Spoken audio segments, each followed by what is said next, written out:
Subscribe the channel for latest updates. Press the bell icon. Get ready for the dictation at the count of 3, 2, 1, start. Madam, I would like to speak on several items dealing with the various aspects of the operational side of the Indian Railways. Firstly, we have to take into consideration that after partition, the Indian Railways had to bear a great strain. A lot of disturbances did happen in the very structure of the railways, and it was with great foresight that it could be met so well. The first thing that occurs to us is about the rolling stock.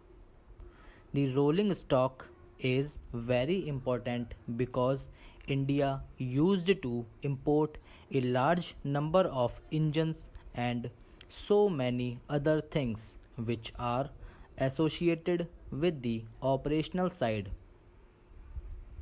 It is very heartening to see that today most of these things are being produced in India.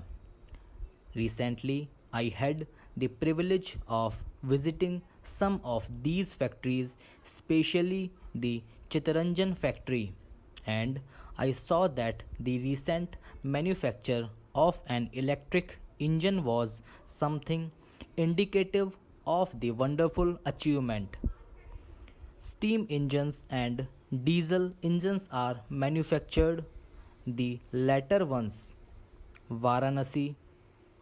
These have gone a long way in meeting the demands of the railways sufficiently.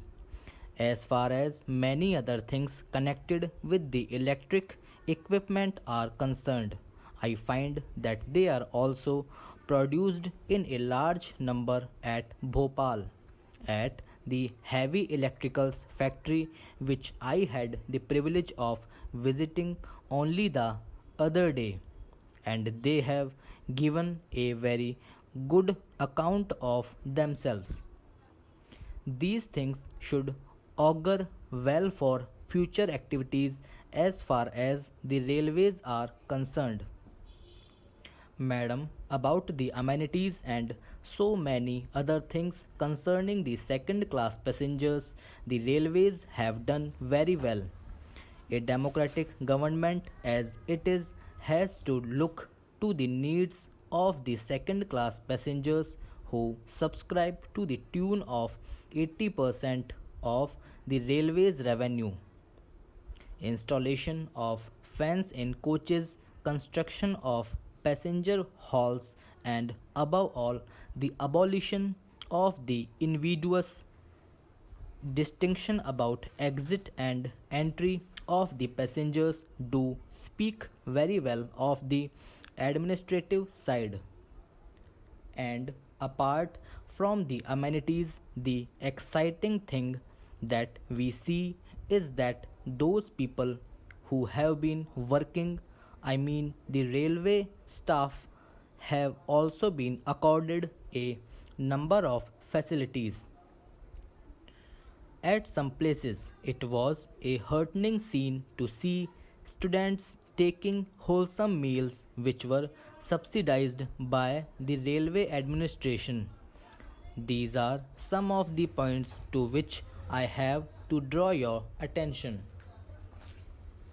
After having given my thoughts to these things, I would like to speak on certain matters which have engaged my attention currently.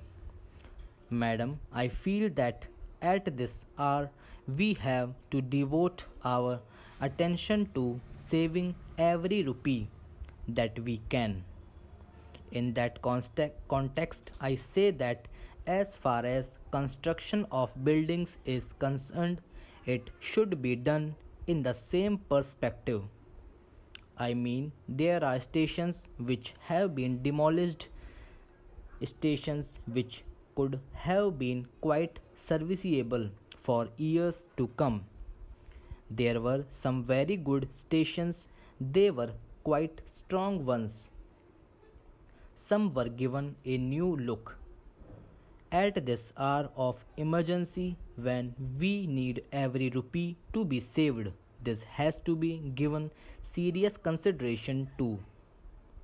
The second point that I would like to bring to the notice of the Honorable Minister of Railways is that as far as the narrow gauge railway lines are concerned, I have gone through some of our financial aspects and I am not really happy. I feel that as early as possible the narrow gauge should be abolished because if you could save to the tune of rupee 2.5 crores annually and the same could be invested in converting the line into broad gauge or even meter gauge, that would be a better project. I understand that the Railway Board is also giving serious consideration to this aspect of the thing. Now, I would like to draw the attention of the Honorable Minister to a very important factor, as is the progress made in other democratic countries. In the matter of our railways, also, we should try to make it more modern. We should rationalize it and also make it modern in a manner which may compare favorably with the railways in other advanced countries of the world, which have gone much ahead of us. I mean in this connection that our research, designs, and standards organization should be given more consideration than has been given to it so far. Madam, I can quote in this context some of the organizations working in various countries, especially in Japan, Britain, and America. Japan is one country which has gone far ahead of even many of the Western countries. Those who have seen the performance of the Japanese railways will bear me out that it is an amazing feat how the entire system has gradually been developed, how it is all more or less electrical equipment and electrical operations with manual labor employed the least, whereas we have the steam locomotive and some of the crude methods for operations on the railways.